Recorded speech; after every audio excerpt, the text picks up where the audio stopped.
Hello students, कैसे हैं आप लोग। आज के इस वीडियो में हम बात करेंगे एनसीईआरटी के एक्सरसाइज 3.1 के बारे में। तो इसमें जितने भी क्वेश्चंस दे रखे हैं वो हमें ग्राफिकली और एल्जेब्रिकली रिप्रेजेंट करने हैं। तो इसमें जो सबसे पहला वाला क्वेश्चन है वो है Aftab tales his daughter 7 years ago I was 7 times as old as you were then. Also 3 years from now I shall be 3 times as old as you will be. Represent this situation algebraically and graphically. इसमें दो conditions दे रखी हैं। पहली condition जो दे रखी है वो है 7 years ago I was 7 times as old as you were then. ये पहली कंडीशन है। ये जो पहली कंडीशन है इससे हमें एक इक्वेशन मिलेगा, फर्स्ट इक्वेशन मिलेगा। Also 3 years from now I shall be 3 times as old as you will be. ये दूसरी कंडीशन है और इस दूसरी कंडीशन की हेल्प से हमें एक दूसरा इक्वेशन मिलेगा जो कि लीनियर इक्वेशन 2 वेरिएबल्स होगा। और इन दोनों ही सिचुएशंस को हमें एल्जेब्रिकली और ग्राफिकली रिप्रेजेंट करना है। तो उसके लिए सबसे पहले हम क्या करेंगे, इसमें एल्जेब्रिकली सॉल्व करेंगे। एल्जेब्रिकली का मतलब होता है कि हमें इक्वेशंस वाली फॉर्म देनी है, यानी ax + by + c = 0 वाली फॉर्म देनी है। और उसके साथ साथ ग्राफिकली का मतलब होता है हमें उसका ग्राफ ड्रॉ करके बताना है, यानी जो दोनों सिचुएशंस होंगी वो सेम ग्राफ पे हमें रिप्रेजेंट करनी है। तो यहाँ पर मैं आपके लिए एक ट्रिक बताई दे रहा हूँ। जो भी हमारी एज से रिलेटेड क्वेश्चंस होते हैं या एज से रिलेटेड प्रॉब्लम्स होती हैं, उनमें जब भी हम एजेस कंसीडर करते हैं तो प्रेजेंट एजेस कंसीडर की जाती हैं। सिचुएशन कोई सी भी हो, लेकिन हम जो एजेस कंसीडर करेंगे वो प्रेजेंट एजेस कंसीडर करेंगे।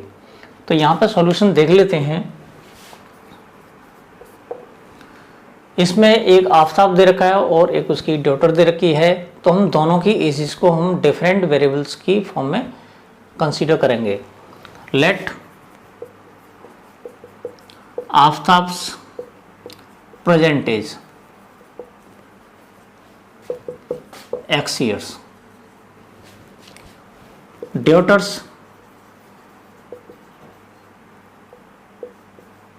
present age equals to y years।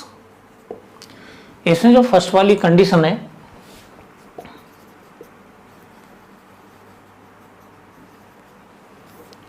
First condition में ये दे रखा है 7 years ago। यहाँ पे हमें इस बात का ध्यान रखना है, जो प्रेजेंट एजेस हमने कंसीडर की थी वो x और y की थी, लेकिन यहाँ पर कंडीशन ये है कि 7 years ago। तो यहाँ पे 7 years ago यानी 7 साल पहले। 7 साल पहले का मतलब ये हुआ कि जो आफ्ताब था उसकी एज भी 7 years कम होगी और जो डॉटर है उसकी एज भी 7 years कम होगी। यानी हमें जो अब नई कंडीशन दे रखी है वो 7 साल पहले वाली दे रखी है।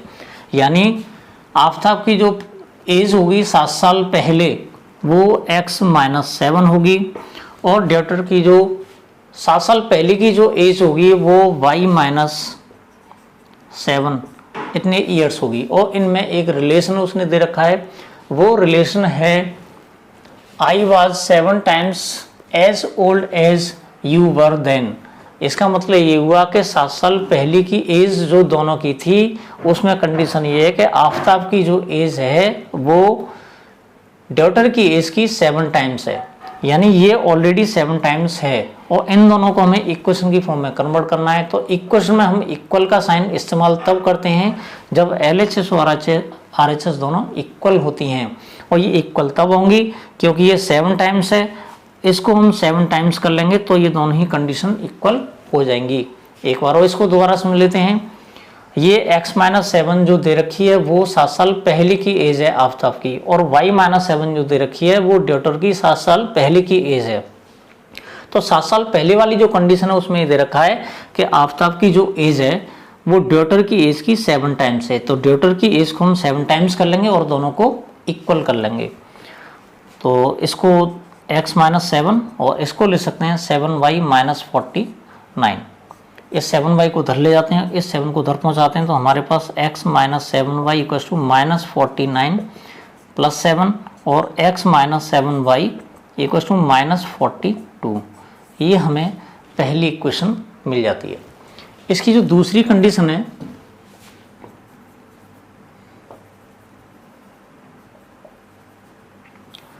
सेकंड कंडीशन में हम ये देखते हैं कि ऑल्सो 3 years फ्रॉम नाउ, यानी अब से 3 साल बाद, यानी जो प्रेजेंट एजेस थी वो x और y दे रखी थी, अब वो कह रहा है 3 साल बाद, आफ्टर 3 years, यहाँ लिखेंगे आफ्टर 3 years।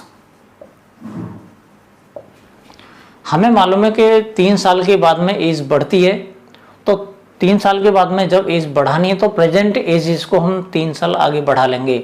जैसे कि हमारी एज 25 है तो 3 साल के बाद में 28 हो जाएगी, यानी 25 + 3 = 28।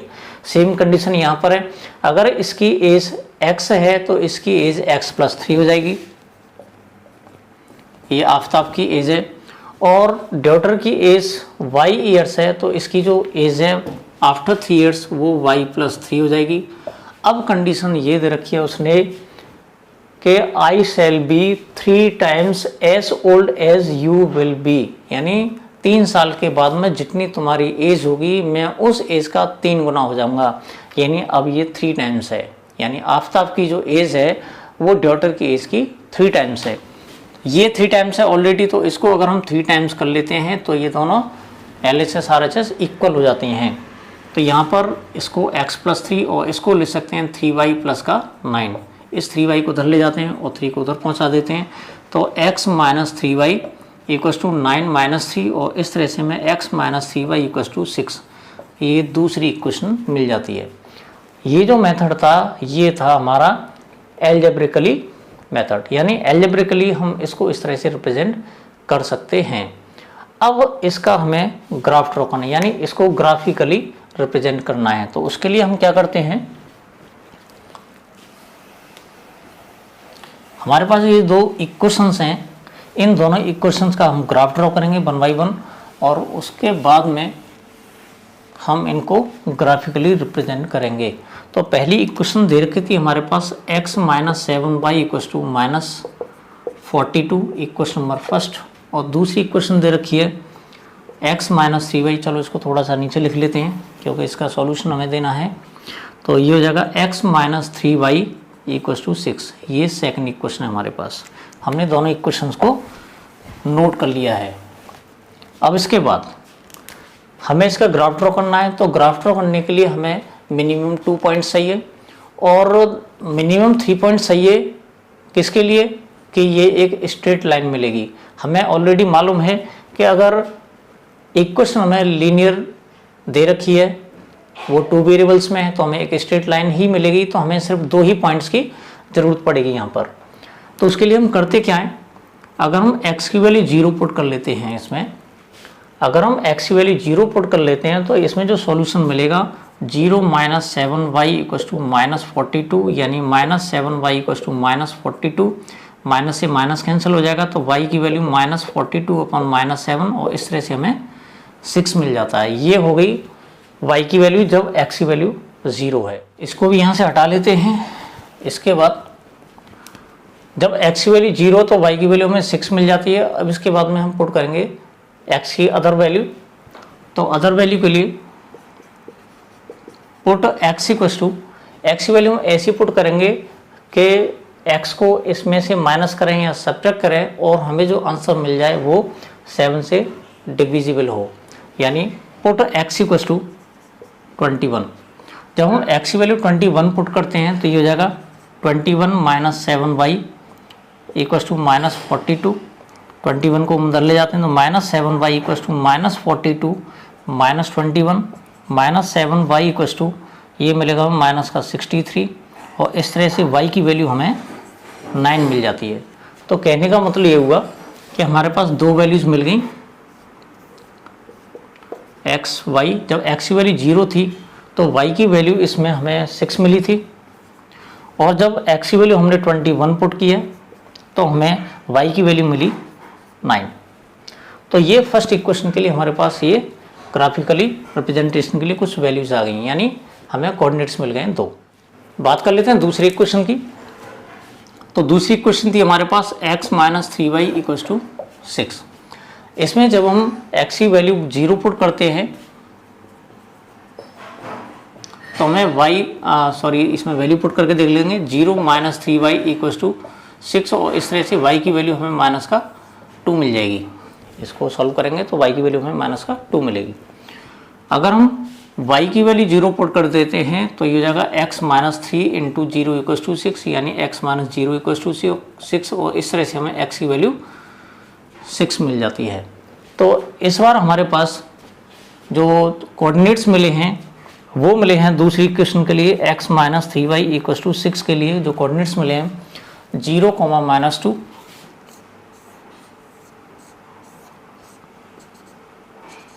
0, -2 और इधर 6, 0 यानी x की वैल्यू 6 मिली है और y की वैल्यू इसमें 0 दे रखी है। अब इसके बाद में इसका करते हैं हम ग्राफ ड्रॉ। जब हम इसका ग्राफ ड्रॉ करेंगे तो हम जो कोऑर्डिनेट एक्सिस बनाएंगे इसमें कुछ इस तरह से लेंगे ताकि ग्राफ को रिप्रेजेंट करने में ज़्यादा दिक्कत ना हो। इसमें जो वैल्यूज़ दे रखी हैं वो 0, 6, इधर 21, 9 दे रखी है, इधर 0, -2 दे रखा है, इधर 6 और 0 दे रखा है, यानी हाईएस्ट वैल्यू इसमें 21 दे रखी है। तो हम क्या करेंगे, इसमें 5 का डिफरेंस ले लेंगे। ये 5 हो जाएगा, ये 10 हो जाएगा, ये 15, ये 20, ये 25। तो मैक्सिमम हम 25 तक ले लेते हैं। सेम कंडीशन यहाँ पर है 5, 10, 15, 20, 25 और हमें मालूम है ओरिजिन है। ओरिजिन के जो लेफ़्ट साइड में जो हम लेते हैं वो नेगेटिव वैल्यूज आएंगी, -5, -10, -20, -15, -20 और -25 इस तरह से ले लिया हमने।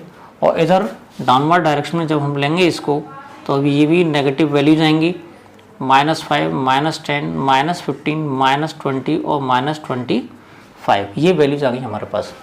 अब हमारे पास जो पहला कोऑर्डिनेट है वो है 0,6। तो 0,6 हमें मिलेगा, वो यहाँ मिलेगा 0,6। अगला पॉइंट है हमारा 21,9। 21 हमें यहाँ मिल जाएगा 20 से आगे, और 9 मिलेगा 10 से थोड़ा सा नीचे। 10 यहाँ पर है तो थोड़ा सा हम नीचे ले लेते हैं। तो इस तरह से हमें ये जो पॉइंट मिला है वो 21,9 मिल जाता है। इसका जब हम ग्राफ ड्रॉ करते हैं तो इसको मिला लेंगे इससे और इसको आगे बढ़ा देंगे, इधर इसको इस तरह से मिला देंगे। ये हमारा जो लाइन जो मिला है, ये लाइन जो मिली है वो है इक्वेशन x - 7y = -42, या फिर इसको हम लिख सकते हैं x - 7y + 42 = 0। ये ग्राफ है इस वाली लाइन का। अब बात करते हैं इसके लिए। तो यहाँ पर हमें जो पॉइंट है 0,-2 दे रखा है, इसको थोड़ा अलग कलर से कर लेते हैं ताकि दिक्कत ना आए समझने में। तो हमें पहला पॉइंट है 0,-2 ये मिला है, तो 0,-2 यहाँ मिलेगा हमें। और अगला पॉइंट है 6,0। तो 6,0 हमें जो मिलता है वो मिलता है यहाँ पर 6,0। जब हम इसका ग्राफ ड्रॉ करते हैं और दोनों को मिलाते हैं तो हमें इस तरह की एक लाइन मिलेगी,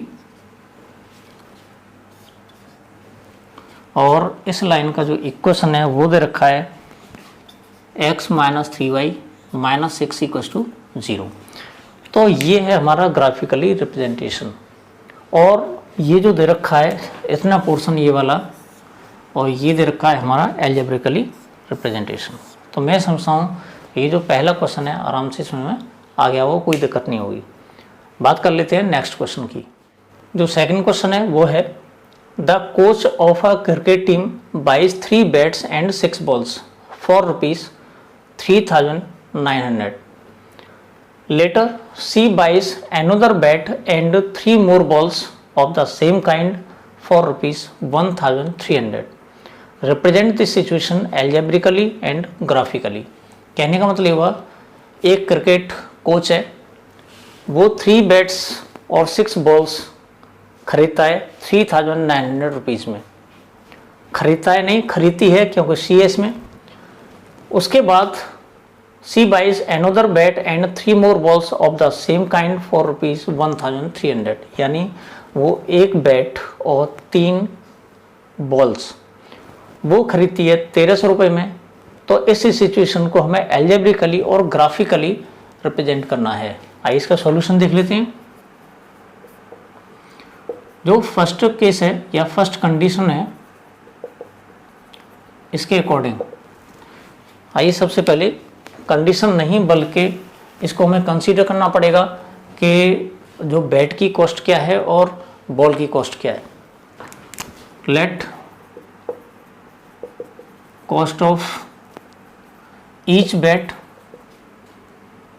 equals to ₹X,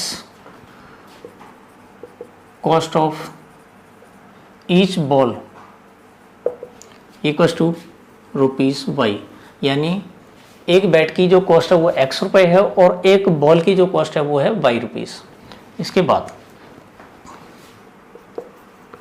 first condition, first condition में दे रखा है कि उसने 3 बैट्स खरीदे और 6 बॉल्स खरीदी और टोटल बैठा उसका 3900। तो हमें मालूम है एक बैट की जो कॉस्ट है वो X रुपये है, तो 3 बैट्स की जो कॉस्ट होगी वो 3X होगी, तो ये 3X हो जाएगा। इसके बाद 6 बॉल्स उसने परचेज की हैं, एक बॉल की कीमत Y रुपये है, तो 6 बॉल्स की 6Y हो जाएगी, तो टोटल हो जाएगा 3X + 6Y। और उसने जो पेड किया है वो पेड किया है 3900 इक्वल टू 3900। अभी सिचुएशन ऐसी है कि अगर इसमें से हम 3 कॉमन ले लेते हैं तो हमें मिलेगा X + 2Y इक्वल टू 3900, और 3 से इसको कैंसिल आउट करते हैं तो हमें मिलेगा 1300। यानी हमारे पास वो पहली इक्वेशन है X + 2Y equal to 1300, equation number first. ये पहली कंडीशन है हमारी। दूसरी कंडीशन क्या है,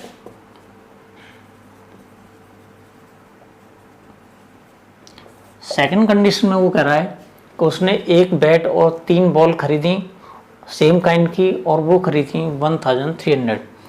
एक बैट की कीमत X रुपये, दूसरे बैट की कीमत बॉल की कीमत हमने Y रुपीज़ कंसीडर की थी, तो 3 बॉल्स हैं इसमें, तो 3Y इक्वल टू, और टोटल हो गया उसका 1300। तो इस केस में हम देखते हैं कि जो पहली इक्वेशन है और दूसरी इक्वेशन है वो सेम बन रही हैं। जब दोनों इक्वेशन सेम है तो इसका मतलब हमें एक ही ग्राफ ड्रॉ करना है, और इस तरह की कंडीशन में हमें, क्योंकि 2 इक्वेशन दे रखी हैं, तो हमें कोइंसिडेंट लाइंस मिलेंगी। कोइंसिडेंट का मतलब जब दोनों इक्वेशन सेम होती हैं और दोनों इक्वेशन का ग्राफ ड्रॉ करते हैं तो हमें सेम लाइन मिलती है, और जब सेम लाइन मिलती है तो उस कंडीशन में जो ग्राफिकल सॉल्यूशन मिलता है वो हमें मिलता है कोइंसिडेंट लाइन वाला। तो यहाँ पर हम देखते हैं कि अगर हम इसको इक्वेशन नंबर फर्स्ट कंसीडर कर लेते हैं और इसको सेकंड इक्वेशन कंसीडर कर लेते हैं, इसको सिंप्लीफाई करते हैं, तब भी हमें ये वाली कंडीशन मिल जाती है। तो यहाँ हम जब ग्राफिकली रिप्रेजेंट करते हैं इसको, तो हम एक ही इक्वेशन का ग्राफ ड्रॉ करेंगे जो कि हमें सेम ग्राफ मिलेगा। तो उसके लिए हम क्या करते हैं, चाहे तो इसको सॉल्व कर लेते हैं या इसको सॉल्व कर लेते हैं, तो बात एक ही है। तो सबसे पहले हम क्या करेंगे, x की वैल्यू पुट करेंगे, और x की वैल्यू पुट करने से हमें y की वैल्यूज मिलेंगी। तो यहाँ x है और ये y है। अगर हम x की वैल्यू 200 पुट कर लेते हैं तो यहाँ पर ये हो जाएगा 200 + 2y इक्वल टू 1300। इसको उधर ले जाएंगे तो 2y की वैल्यू 1300 माइनस 200, यानी 2y इक्वल टू 1100, और इससे हम y की वैल्यू फाइंड करते हैं तो y मिलता है हमें 1100 डिवाइडेड बाई 2 यानी 550। तो x की वैल्यू 200 थी तो y की वैल्यू 550 मिल जाती है हमें। सेम कंडीशन अगर हम x की वैल्यू कुछ और पुट करते हैं तो हमें y की डिफरेंट वैल्यू मिलेगी। तो हम x की वैल्यू 500 पुट कर लेते हैं इसमें। जब हम इसमें 500 पुट करेंगे तो ये जगह 500 प्लस 2y इक्वल्स टू 1300, तो इससे हमें 2y इक्वल्स टू 1300 माइनस 500 यानी इधर 800 मिलेगा। 2y इक्वल्स टू इससे y की वैल्यू हमें मिल जाएगी 400। तो कहने का मतलब ये हुआ अगर हम x की वैल्यू 500 पुट करते हैं तो इसमें y की वैल्यू 400 में मिल जाती है। तो हम एक ही इक्वेशन का सॉल्यूशन ढूंढेंगे, इसमें एक ही इक्वेशन का ग्राफ ड्रॉ करेंगे और दूसरी इक्वेशन का ग्राफ ऑटोमेटिकली वही हो जाएगा। इसको यहाँ से हटा लेते हैं ग्राफ ड्रॉ करने के लिए, और इसकी सिचुएशन हम बनाएंगे ऐसी कि ताकि हमें ज़्यादा प्रॉब्लम ना हो ग्राफ ड्रॉ करने में है। तो इसमें जो वैल्यूज़ दे रखी हैं 200, 550, 500 और इधर 400 दे रखा है, तो उसके लिए हम क्या करेंगे, इसमें 100 के डिफरेंस से काउंट करेंगे। तो ये 100 हो जाएगा, ये 200, ये 300, ये 400, 500 और ये 600। और इधर y की वैल्यू 550 तक है, तो इसको थोड़ा सा और आगे बढ़ा लेते हैं। आप लोगों ने नोट कर लिया होगा, ये यहाँ से इरेज कर लेते हैं इसको, और ये ऐसे करके आगे बढ़ा लिया हमने। 100, 200, 300, 400, 500 और ये 600 हो जाएगा। तो 100, 200, 300, 400, 500 और ये 600, और इसको y कंसीडर कर लेते हैं। सेम कंडीशन यहाँ पर है, 100, 200, 300, 400, 500 यहीं तक कर लेते हैं इसको। 100 माइनस का 200 माइनस का 300 माइनस का 400 माइनस का 500 और ये x डैश। सेम कंडीशन नीचे है, तो ये -100 माइनस 200 माइनस 300 माइनस 400 और माइनस 500, ये नेगेटिव y एक्सिस है। पहला पॉइंट हमारे पास 200, 550, तो 200 ये ओरिजिन है हमारा, तो 200, 550 हमें मिल जाता है यहाँ पर, ये पॉइंट मिलेगा हमें, यानी 200, 550, ये पहला पॉइंट है। इसके बाद दूसरा पॉइंट हमारे पास 500, 400, तो 500 इधर मिलेगा और 400 हमें यहाँ मिल जाएगा। ये दूसरा पॉइंट है 500, 400, और इसका जब हम ग्राफ ड्रॉ करते हैं तो इसको दोनों पॉइंट्स को हम इस तरह से मिला लेंगे, और ये जो हमें इक्वेशन मिल जाती है वो मिल जाती है x plus 2y equal to 1300। और दूसरी इक्वेशन जब हम ड्रॉ करते हैं, इसकी दूसरा ग्राफ ड्रॉ करते हैं दूसरी इक्वेशन के लिए, तब भी हमें यही पॉइंट्स मिलेंगे। पॉइंट्स डिफरेंट हो सकते हैं, कोई दिक्कत नहीं है, लेकिन जो ग्राफ मिलेगा वो सेम यही मिलेगा। चाहे तो हम इसको इस तरह से भी रिप्रेजेंट कर सकते हैं, रेड मार्क से भी, और दोनों लाइन्स होंगे सेम पाथ से होकर पास होंगे। ये हमारी दूसरी क्वेश्चन की कंडीशंस थी। इस एक्सरसाइज का जो तीसरा और लास्ट क्वेश्चन है वो है the cost of 2 kg of apples and 1 kg of grapes on a day was found to be ₹160। यानी 2 किलो सेब और 1 किलो अंगूर की जो कीमत थी एक दिन, वो थी ₹160, यानी टोटल अमाउंट इसका। After a month the cost of 4 kg of apples and 2 kg of grapes is ₹300। यानी एक महीने के बाद में 4 kg ऑफ एप्पल्स और 2 kg ऑफ ग्रेप्स की जो टोटल अमाउंट था वो था ₹300। Represent this situation algebraically and graphically. तो इस सिचुएशन को हमें दोनों ही कंडीशन में रिप्रेजेंट करना है। तो सबसे पहले let cost of 1 kg of apples equal to ₹X और cost of 1 kg of grapes equal to ₹Y। ये हमने दो वेरिएबल्स की फॉर्म में इन्हें कॉस्ट को कंसीडर कर लिया है। तो जो फर्स्ट कंडीशन है उसमें है 1 kg of grapes and 2 kg of apples and 1 kg of grapes. हमें मालूम है 1 kg ऑफ एप्पल्स की जो कॉस्ट है वो x है, 2 kg ऑफ एप्पल्स की जो कॉस्ट होगी वो 2x हो जाएगी, और 1 kg ऑफ ग्रेप्स की जो कॉस्ट है वो ₹y है। दोनों का जो टोटल अमाउंट बैठता है वो बैठता है 160 रुपीज़। ये इसकी फर्स्ट कंडीशन है। सेकंड में क्या है,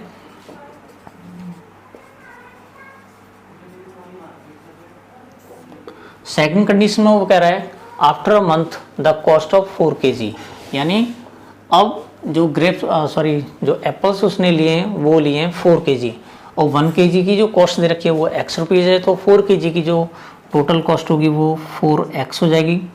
और 2 kg ऑफ ग्रेप्स उसने लिए हैं तो 1 kg की जो कॉस्ट है वो y रुपीज़ है और 2 kg की जो कॉस्ट होगी वो 2y हो जाएगी। और इसका जो टोटल अमाउंट बैठता है वो बैठता है 300 रुपीज़। ये सेकंड इक्वेशन है। अब यहाँ पर इसमें से हम 2 कॉमन ले सकते हैं या 2 से डिवाइड कर सकते हैं इसको पूरी इक्वेशन को।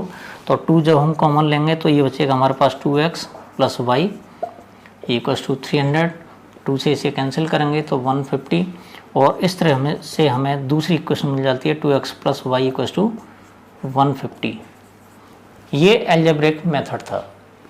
अब इसको हमें रिप्रेजेंट करना है ग्राफिकली, तो उसके लिए हमें कोऑर्डिनेट्स की जरूरत पड़ेगी। तो कोऑर्डिनेट्स के लिए हम क्या करते हैं, पहली वाली जो इक्वेशन दे रखी है हमें 2x plus Y equals to 160, इसके लिए हम कुछ कोऑर्डिनेट्स कंसीडर करेंगे अपनी तरफ से। तो यहाँ पर सबसे पहले हम क्या करते हैं, put x equals to 50, x की वैल्यू हम 50 पुट करते हैं।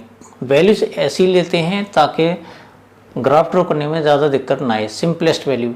अब हम लोग ये सोचते हैं कि सर हम कौन सी वाली वैल्यूज लें, तो स्टूडेंट्स के लिए थोड़ा सा मुश्किल होता है, लेकिन जैसे जैसे आप लोग प्रैक्टिस करेंगे तो थोड़ा सा इससे आइडिया लग जाएगा। तो यहाँ पर सबसे पहले हमने x की वैल्यू 50 पुट की है, तो ये जाएगा 2 × 50 प्लस वाई इक्वल्स टू 160, ये 100 हो जाएगा। 100 प्लस वाई इक्वल्स टू 160 और इसको उधर ले जाके माइनस कर लेंगे तो y की वैल्यू हमें 60 मिल जाती है।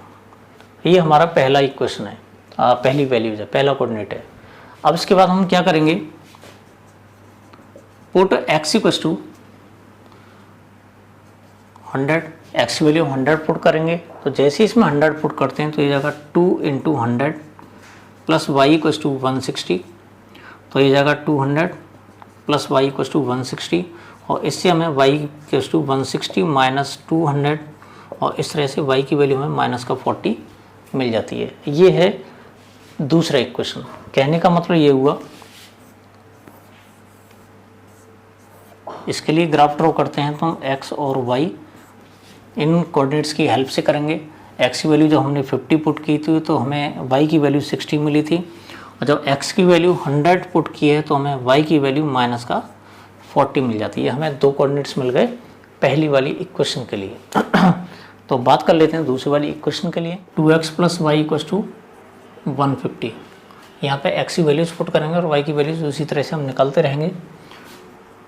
पुट x इक्वल्स टू 50, जब हमने x की वैल्यू 50 पुट की तो यहाँ हो जाएगा 2 × 50 प्लस वाई इक्वल्स टू 150, यानी 100 प्लस वाई इक्वल्स टू 150 और इससे हमें 150 माइनस 100 यानी y की वैल्यू 50 मिल जाती है। इसके बाद पुट x इक्वल्स टू 100, हम x की वैल्यू 100 इसमें पुट कर लेते हैं तो हमें मिलेगा 2 × 100 प्लस वाई इक्वल्स टू 150, यानी 200 प्लस वाई इक्वल्स टू 150। 200 को उधर ले जाएंगे तो y की वैल्यू 150 माइनस 200 यानी y की वैल्यू हमें मिल जाती है माइनस का 50। तो इस तरह से हमें 2 कोऑर्डिनेट्स और मिल जाते हैं दूसरी वाली इक्वेशन के लिए। x y, जब x की वैल्यू हमने 50 पुट की थी तो y की वैल्यू हमें 50 मिली थी और जब हमने x की वैल्यू 100 पुट की है तो हमें y की वैल्यू माइनस 50 मिल जाती है। अब हम इन दोनों इक्वेशन का करेंगे ग्राफ ड्रॉ। इसको यहाँ से हटा लेते हैं और ये जो हमें कोऑर्डिनेट्स मिले थे वो इक्वेशन थी 2x plus Y equals to 150 की। तो इसके लिए जब हम ग्राफ ड्रॉ करते हैं तो ग्राफ ड्रॉ करने से पहले हम एक बात देखते हैं कि इसमें जो हाईएस्ट नंबर दे रखा है वो दे रखा है 100। तो इसमें हम 50-50 का या 25 का या 10 का भी डिफरेंस ले सकते हैं। तो सबसे पहले हम जो डिफरेंस लेंगे वो लेंगे हम 50 का। 50, 100, 150 इतने काफ़ी है। इधर ये 50 हो जाएगा, ये 100 हो जाएगा, ये 150 हो जाएगा। इधर -50, -100, -150, इधर -50, -100, -150। ये पॉजिटिव एक्स एक्सिस, ये negative X axis, positive Y axis और ये नेगेटिव वाई एक्सिस, ये ओरिजिन है हमारा। अब इसमें हम वैल्यूज पुट करते हैं। तो पहला पॉइंट है हमारा 50,60 का। तो जो 50,60 मिलता है इस 50 से थोड़ा सा ऊपर में ले जाएगा, ये हो जाएगा 50,60। ये पहला पॉइंट है हमारा। दूसरा पॉइंट है इसमें 100, -40। तो 100, -40 का मतलब 50 से थोड़ा सा ऊपर हो जाएगा। तो ये पॉइंट है 100, -40। अगर इन दोनों पॉइंट्स को हम मिला लेते हैं तो इस तरह से हमें एक स्ट्रेट लाइन मिल जाती है। और इस लाइन का जो इक्वेशन है वो है 2x + y = 160। बात करते हैं दूसरे वाले इक्वेशन के लिए। तो दूसरी वाली इक्वेशन में पहला जो पॉइंट है वो है 50,50। तो 50,50 हमें यहाँ मिल जाता है। और दूसरा पॉइंट है 100, -50। तो इधर 100, -50 हमें यहाँ मिल जाएगा। अगर हम इन दोनों पॉइंट्स को मिला लेते हैं तो हमें एक स्ट्रेट लाइन फिर मिल जाती है जो पहली वाली लाइन को कहीं पर भी इंटरसेक्ट नहीं करती। और जब पहली लाइन को इंटरसेक्ट नहीं करती तो इसका मतलब ये हुआ कि दोनों लाइंस होंगी वो पैरेलल होंगी। ये पॉइंट यहाँ पर है। इस पॉइंट के कोऑर्डिनेट हैं 50,50 और उधर इसके कोऑर्डिनेट्स हैं 100, -50। और इस लाइन का जो इक्वेशन है वो है 2x + y = 150। और जो पहला इक्वेशन था हमारा वो 2x + y = 160। यहाँ पे अगर हम कंडीशन की कंपैरिजन करके देखें कि हम कैसे पता लगा सकते हैं दोनों लाइंस पैरेलल होंगी, इक्वेशन देख के पता चल जाता है हमें। पहली इक्वेशन थी हमारे पास 2x + y = 160। दूसरी इक्वेशन है 2x + y = 150। तो यहाँ पर हम a1/a2 निकालते हैं तो ये 2/2 यानी 1/1। इधर b1/b2 निकालते हैं तो हमें मिलेगा 1/1। और c1/c2 निकालते हैं तो 160/150 यानी 16/15 मिल जाता है।